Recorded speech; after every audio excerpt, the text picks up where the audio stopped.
nous en sommes là ñi nga xamante ne ñoom ñooy force de défense et de sécurité dañoo yor ay lacrymogènes yoo xamante ne deful benn voilà gaañ nañ kenn ci suñu garde corps yi gaañ nañ ko parce que lacrymogène yi ñu yor dafa mel ni xeer bu la dalee daf lay gaañ na kenn ci nga xamante ne ñoom ñooy garde rapproché du président Ousmane ba bakkan baa ngi toj kon ñoo ko gisee ndoonu oto bii nga xamante ne également moom mooy oto président Ousmane pare-brise bi toj nañu ko oto président Ousmane pare-brise bi toj nañu ko ñoom ñi ngi continuer di dóor ay lacrymogène je rappelle juste que seen lacrymogène yi genre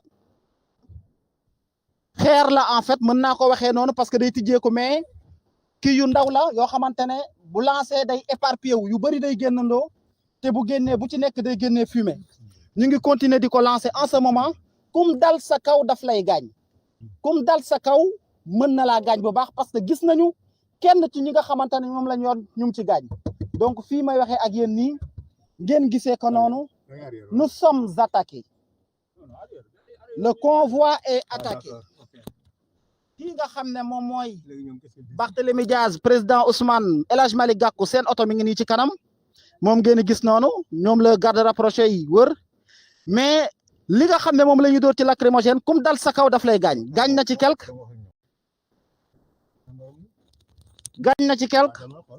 mais également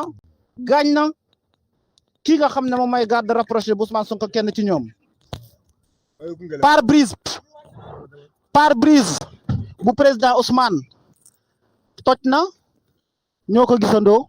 situation bi mooy li nga xamante ne moo am fii ci point E tonton Djibi di protocole bu Ousmane moom wàcc na ci oto bi pour dem waxtaan ak ñi nga xamante ne ñoom ñooy waa gendarmerie lii daal mooy situation bi nga xamante ne moo fi am voilà la situation bi nga xam ne moo am fii ngeen gisandoo ko noonu nous sommes attaqués waa gendarmerie ñi ngi nii di ñëw nañ ba tiim cortège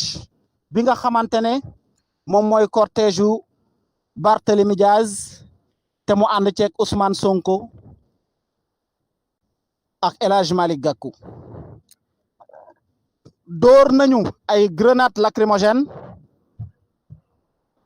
ba am ñu ci gaañ notamment un garde rapproché du président Ousmane dóor nañu ay grenades lacrymogènes ba toj pare-brise u président Ousmane mooy oto bi nga xamante ne moom lay yor